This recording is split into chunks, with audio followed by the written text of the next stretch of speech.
Hello, listeners. Mallory Wilsey here, Chief Producer of the Enrollify Network, and I want to take just a quick moment to tell you about another show on our podcast network that I think you'll love. Confessions of a Higher Ed Social Media Manager is your ultimate guide to understanding the do's, don'ts, and complexities of the higher ed social media ecosystem. Host Jenny Lee Fowler from MIT brings her expertise and passion for social media to the table. Each episode offers a deep dive into real-world examples, dissecting what worked, what didn't, and identifying valuable lessons along the way. You'll get the key insights and tips to help you elevate your own social media game. Make sure your social media efforts hit the mark every time. Subscribe to Confessions of a Higher Ed Social Media Manager by visiting podcast.enrollify.org or search for it wherever you love to listen to podcasts.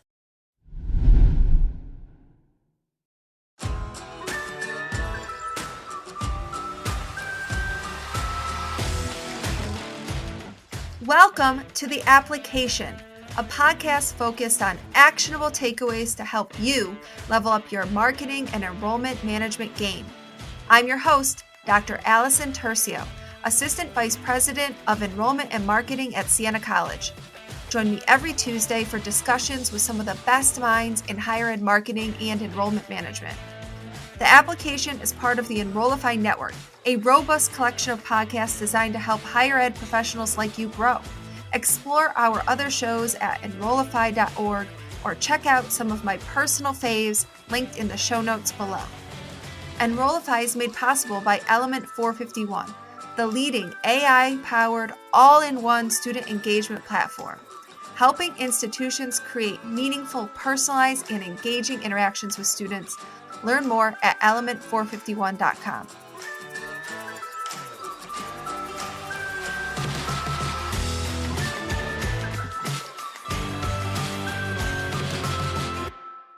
Hi, everyone. Today, we're diving into a critical, often overlooked aspect of our field, the promotion of faculty scholarship to a broader audience. Joining us is Tara Ebrahimi, a seasoned professional with a rich background in marketing, communications, and development. She's currently serving as Executive Director of Marketing and Communications at Wake Forest University School of Law. Tara, welcome to The Application. Thank you, Allison. It's a pleasure to be here. I'm really excited about this topic. If anyone follows me on LinkedIn who's listening, you know that I've brought this topic up before, so I was just absolutely thrilled when Tara wanted to be on this podcast. So Tara, let's start at the beginning. Why is it crucial for us as higher education marketers to focus on promoting faculty work beyond the traditional academic circles? Well, I think there's a number of reasons that it's important. The first being that, in my opinion, scholarship for scholarship's sake is sort of empty. It's sort of pointless. I believe that the best use of scholarship and of academic work is to make a difference in society and to make a difference in the world and to make an impact on people. So I believe that it's crucial for higher education marketing professionals to promote faculty work beyond academic circles, because in that way you're sharing the work that faculty are doing and enabling them to make an impact on society to sort of help develop solutions to some of society's most pressing issues. Yeah, and when you talk about it in that way, to me, it sounds like an opportunity to help correct some of these perception issues that we have going on in higher education too. Like, is higher education really valuable? Is it worth it? It's kind of getting back to higher ed as public good. Exactly. The way that this topic came up for me was I read a book called The Engaged Scholar by Andrew Hoffman, who I believe is at the University of Michigan. In the book, Hoffman posits that the purpose of scholarship is actually to improve the understanding and literacy of the public around important issues. So I think when you think of scholarship and academic work in those terms, you see that it really is a valuable endeavor and something that is necessary to society and to helping improve the world around us.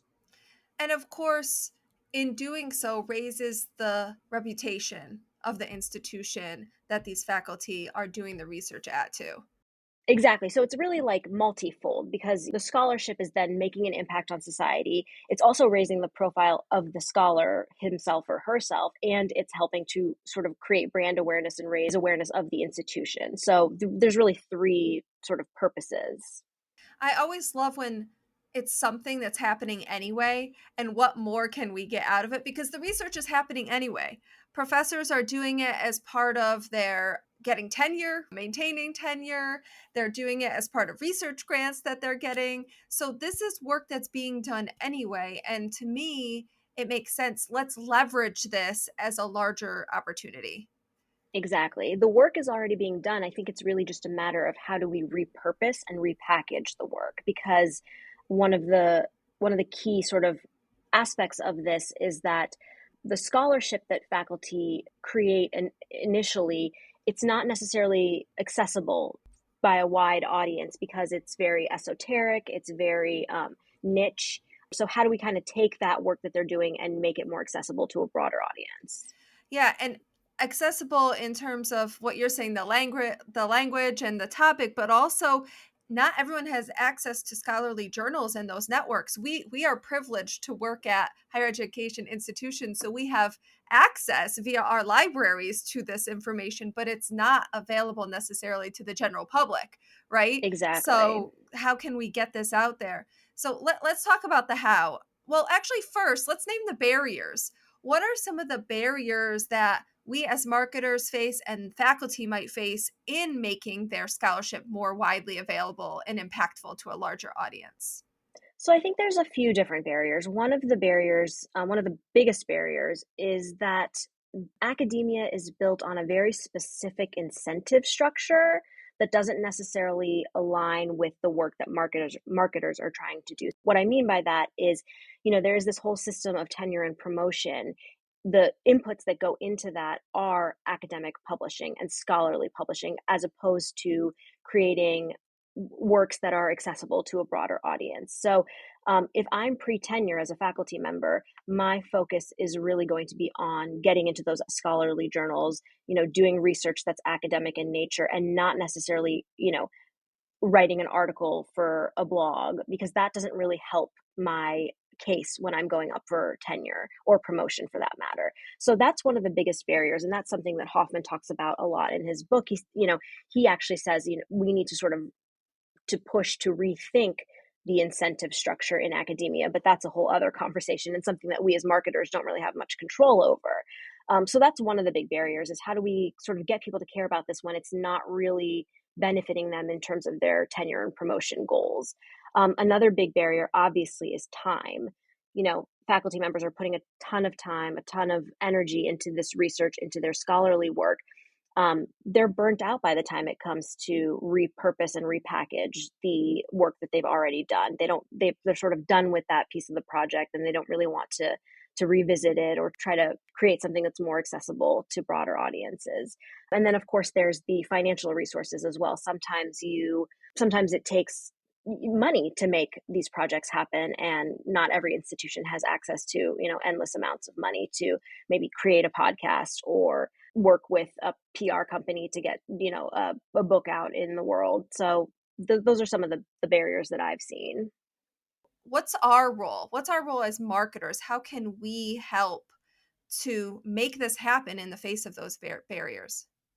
So I think the first, when you're looking at it from the perspective of the three different barriers that we've named, the first barrier being the incentive structure, I think it's our job as marketers to market this idea to faculty members that there is value in this, in repackaging, repurposing your work. So this may not contribute to your incentive and promotion, but it's going to contribute to society. It's going to contribute in raising your sort of profile, raising the profile of the university that you work for. So I think that's really the first step, is to convince them that this is time well spent. This is valuable work to be done, even if it's not contributing to your tenure or your promotion. So I think that's the first step. The second step is, as a marketer, partnering with the faculty member to take some of the work off of them. They've done all the scholarship, they've done all the research, they've written, a paper for a scholarly journal. my job as a marketer is then to sort of look at that work and say, okay, these are the things that I see that we can do to get this work out to the broader public. And let me tell you how I can help you do that. So sort of taking a little bit of the burden off of them and showing how you can partner with them to make that work more broadly accessible. And then as far as the sort of resources piece, it's kind of similar to the time piece, giving them some ideas and some avenues that are low cost or no cost for getting the word out about their work or for repackaging or repurposing their work. So for example, using social media or doing a short podcast with maybe a free platform, or having them blog for a news site that they find value in, things that are just not going to cost a lot of money, because there are other things that do cost money. For example, like if you have a magazine that your institution puts out, that costs a lot of money. So that might not be the right avenue to go. This idea of raising profile, I would hope it actually opens up doors, opens up maybe professional opportunities, professional growth opportunities because of their raised profile. Maybe even because they're out there in a wider way. They're the ones who get called by the media when something is happening along their research area that they're an expert in. They're the first ones who are going to get that phone call. So that's really interesting to me. And the tricky one feels like adapting the research for the different audiences. Like, how can we help with that repurposing that you're talking about? Because that sounds tricky. We're going from something that's really complex, right? And in an academic language. So what's your best advice for navigating that? Yeah, I mean, I think that's a really important question, and that's kind of the key to the whole thing. What I've done in the past and what I've sort of do currently with my faculty members that I work with is, you know, I honestly don't even fully read the scholarly work that they've written, because frankly, it's over my head. Yeah. I don't understand it fully. I don't have a legal background. I'm not a lawyer. I'm not a law professor. So I don't fully understand it. But one thing that has really helped me is to actually engage them in a conversation and almost interview them on the topic that they've written about, Hmm. so that I can hear it more in a conversational tone. And when I do that, you know, ideas sort of percolate as I'm doing that about, oh, this aspect of the work could make a really great infographic for social media, or this aspect of the work could be turned into an op-ed. So hearing them talk about it, not only does their passion come through, but they're sort of able to speak about it in more layman's terms. And that kind of gets me, it gives me sort of inspiration as to how we can use this and how we can reach a broader audience with, some of what they're saying, because they're able to explain it in a way that they weren't in their scholarly work, which is, obviously much more academic and much more esoteric. So what form has this taken? You've had these wonderful conversations, and where does it bring you? You said it starts to trigger as you're having the conversations in your mind, like what format this could take, what kind of content it could become. What have you seen happen? What strategies have worked really well for you? Actually, right now we're in the process of working with a faculty member. We're doing a podcast on some of the work that they've been doing and some of the scholarship that they have been focusing on for the last few years. It's very conversational. You're just literally talking to someone, recording it, and it's easy for people to understand. And a lot of people are more, auditory learners versus visual learners. So you're kind of hitting a different medium than you may traditionally hit. Another thing that we've done is we've worked with a faculty member to take some of their scholarship and turn it into a series of infographics, which we are then posting on social media. So taking their work and having these kind of bite-sized facts from the research that they've done, really like compelling information, but making it visual versus, having to force somebody to read through something really long and something really technical. So that's another example. Another strategy is we interviewed faculty members and turned those interviews into 700, 800 word articles that we then post on our website and share via social media and share via, alumni newsletters or other communication channels that we have.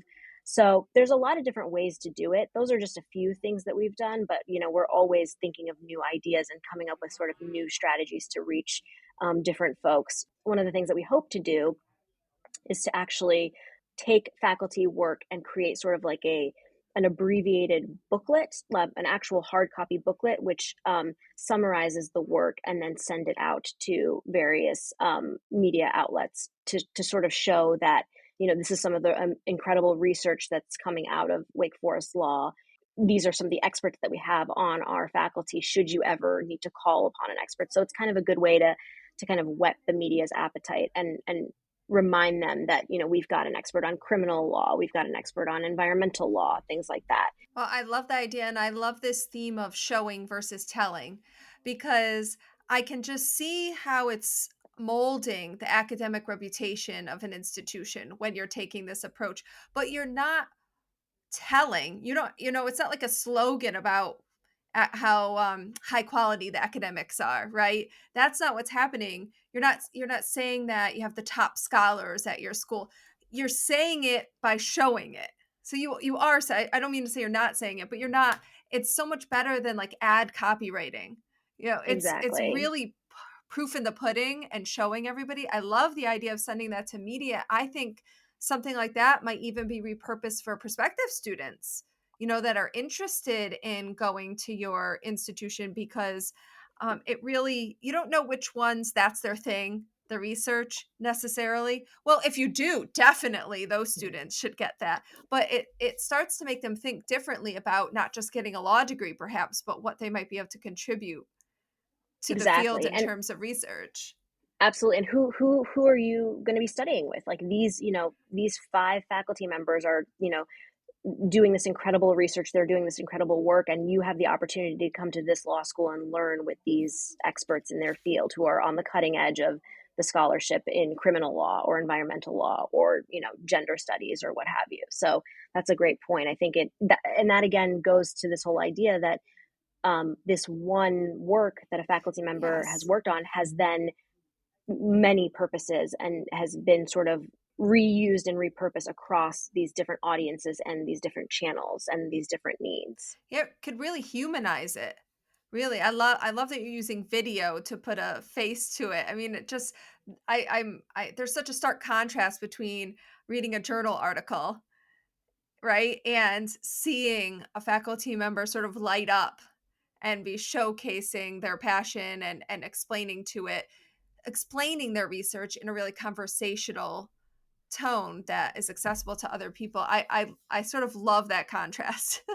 Absolutely. Yeah. I mean, so we have this series called Expert Encounters, and it's, literally 2 to 3 minute soundbite of the faculty member talking about their research. And like you said, they light up and their passion really shines through. And I think that, again, like you said, humanizes them, but also shows their sort of gravitas and authority on the matter, and authority in a good way, their Yeah. sort of their expertise.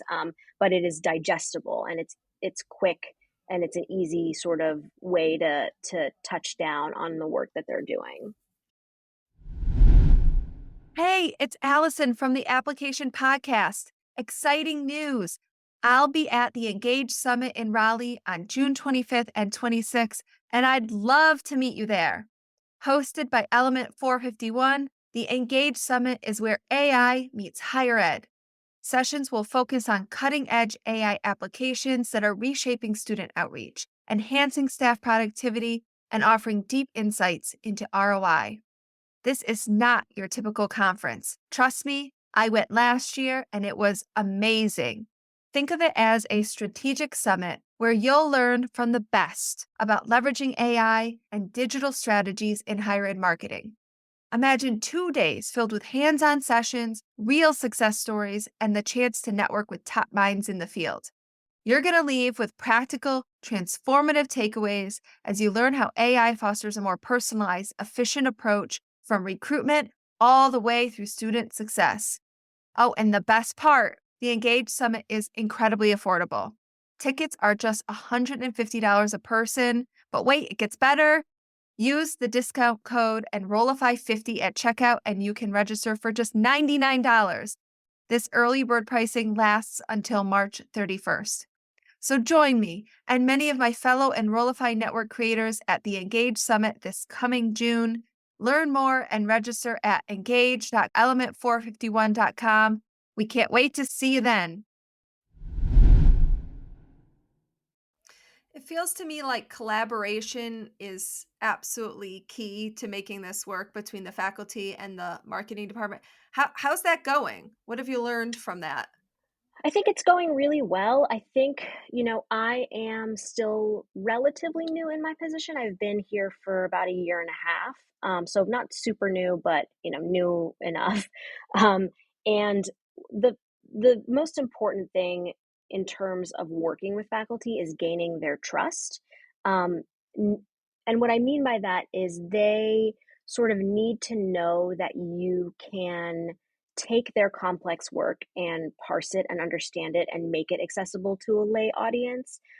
So for me, that means that I've had to sort of demonstrate to them that, okay, even though I don't have a legal background, even though I'm not a lawyer or a law scholar, I can understand their work, to a certain degree and then translate it into messaging for a broader audience. And that took some time for them to trust that I was able to do that, and that they could sort of trust me with their work in that way. That's been one really important thing, is sort of proving that I can take these complex concepts and turn them into something digestible. And then I think another is just collaborating with them in terms of coming up with these ideas together, so that it's not just me telling them, okay, this is what we should do, this is how we should do it, but rather providing some ideas, brainstorming together on those ideas, and coming up with something even better than the initial idea that I had. Yeah, I just love this idea. Circling back to the budget piece of it, the resources, it's always a sore point. It's a sore point on almost every podcast episode about higher ed marketing is about resources. And so what strategies or ideas do you have around that? I mean, from what you're saying, to me, it's more thinking about resources differently, because you gave that great example of sending out this. I feel like it's like a view book almost, but it's a view book for faculty scholarship to the media. And that's about rethinking how you're doing media relations. So you're perhaps reallocating how you're spending your resources related to media relations. Is that the way to think about this? Is not necessarily needing more, but using your budgets in a different way, using your resources in a different way to make this happen. Yeah, that's definitely a huge part of it. And I think the other big part of it is kind of this like squeezing more out of what you do Yeah. have. And ROI. Yeah. yeah, and what I mean by that is, like, if you are going to sort of do an interview, for example, with a faculty member that takes X amount of time, let's say you spend an hour interviewing a faculty member, and that's an hour of your my time, which is money, of course, my direct reports time, the person who's like sort of videoing the whole thing. um, Rather than just looking at that as an hour long interview and that's it, that's the only thing we've got out of this, what can you do with that hour long interview to sort of use it in more ways than just the initial product? Does that kind of make sense? Like, It does. Yeah. we have an interview, let's create a few different bite-sized 1 minute pieces from this, and then we can kind of spread that throughout the year on social media. Or let's then take this interview that we've got and transcribe it and write an article out of it. So really just like leveraging the work that you've done and repurposing it in as many ways as you can. Yeah. You can almost think about all the different audiences that you want to be able to reach with this content. And if you go in understanding that, then that first initial content capture, so to speak, the different places this is going. The written form it could be in, the video form it could be in, perhaps the audio form it can be in. How could what they're talking about get turned into the infographic that you mentioned? Yeah, I think what sounds like is key is just understanding the different formats that it could take from that one moment going in, so that you're asking the right questions and you're really leveraging that moment very carefully. Exactly. And it takes planning, and it takes actually creating a concrete sort of plan. Yeah. So that, exactly as you said, so that you know what questions to ask, or what to kind of, how to sort of produce the work that you're doing. Because if you go in with the mindset that, okay, we're just going to do this one interview and that's it, then you might not get the right content, or you might not get the content in the way that is able to be easily repurposed and repackaged. Where do you see the future of this idea, the future of marketing faculty scholarship? Where are we headed? I think it's becoming ever more important to sort of branch out from this concept of the sort of hallowed ivory tower, that we're sort of in our own little universe, and that it's, that faculty work is really only appealing to other faculty members. I think we're definitely moving in the right direction when it comes to that. And I only see the work expanding and growing. And, as there's sort of new new forms of media, new communication channels, I think there's just going to be more opportunity to take faculty work and market it to broader audiences. And I also honestly think that, there's been some studies or some cases where the incentive structure in academia is actually changing a little bit too. So as you said in the beginning of our conversation, there are some higher ed institutions that are focusing more on that service piece and kind of incorporating this media work into that service piece and incentivizing that service piece. So I think it's the University of Minnesota recently adopted a new incentive structure where, op-ed writing, blog writing, things like that actually contribute to their promotion and tenure packages. So I think we're really moving in the right direction when it comes to understanding that faculty work has to do more than just, appear in a scholarly journal where, only a few dozen people are going to read it. It needs to actually make a broader impact, because these faculty members are such experts in their field, and they really can make a difference in society. And their work shouldn't just be sort of siloed in this one way. So we might be able to partner perhaps with faculty and help be a voice on this service idea about how important it could be for the institution to be able to be doing those op-eds, doing podcasts, doing blogs, doing YouTube channels, development of YouTube channels, all of that sort of work. So we might be able to provide a perspective. We might be able to, if there's a group of faculty who would like to sort of revise and think differently about the tenure and promotion guidelines, we might be able to partner. We might be able to collaborate, so we could give something back, I guess. They're giving something to us by sharing their research and helping us to repackage and reformat it to raise the institution's profile. So that's a way we might be able to give back to them. Absolutely. And I think, again, it just goes back to this idea of really partnering and collaborating. And the trick for me has been to find the few faculty members who were already enthusiastic about this kind of work and kind of work with them. Yeah. Exactly. Start with them and then show the value, through the process. And then more and more faculty members are like, oh, I see the value in this. I see that this is working really well for this faculty member. I should maybe try collaborating with Marcom and doing some of this work. And I have to say, I don't know about you, but I don't think a lot of colleges and universities are doing this. I'm not seeing this a lot out in the market. So I think it's an opportunity to stand out too. Would you agree? Again, it goes back to that sort of tenure and promotion incentive situation where it's not part of the culture, I don't think, of higher ed to do this work. And I think it's relatively new to think this way. But I believe it's going to just become more and more of a sort of domino. I think the more higher ed institutions do it, the more that we're going to see this becoming a prevalent piece of the marketing puzzle. I can definitely see that. I think your examples that you shared today sell that totally. What's the first thing a listener should do when they finish this episode? If they're a marketer at their institution and they're like, okay, yeah, they're like me. Yeah, I can see how this can have an impact. What should they do? What's their first move? I think start small. I think find one or two faculty members who are interested in marketing their work and just start small. You don't need a whole full-blown marketing and promotional plan for the scholarship that they're working on. Just maybe work with them to write an op-ed, or just maybe work with them to take some of the information from their work and create one infographic. I don't think you need to kind of take on more than is necessary to kind of get the ball rolling. But I think once faculty members see that this work is beneficial, then you're able to kind of build on that momentum. So I think starting small is really the best way to do it, and just know that you can't sort of go ahead and try to get the entire faculty to come on board with you. You need to sort of target one or two people who you think would be really interested in partnering with you on the work. And the answers will be different for your institution and based on who your partners are going to be. So kind of be open to that collaboration and where it might go.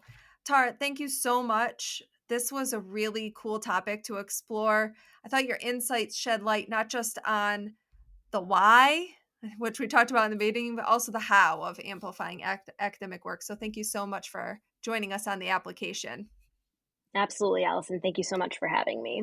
To our listeners, if you want to learn more about this topic, Tara is presenting at EduWeb Summit in July. I can't wait to learn even more and get a deeper dive into this at her session. Remember, your work not only promotes individual achievements, but can also elevate your institutional's reputation and the societal value of academic scholarship. This is a win all around. And I really do believe it has the potential to combat some of those perception issues that we're also dealing with in the industry that we all need to come together on in order to correct. Don't forget to subscribe to the application on your favorite podcast platform. We're here to keep you ahead of the game.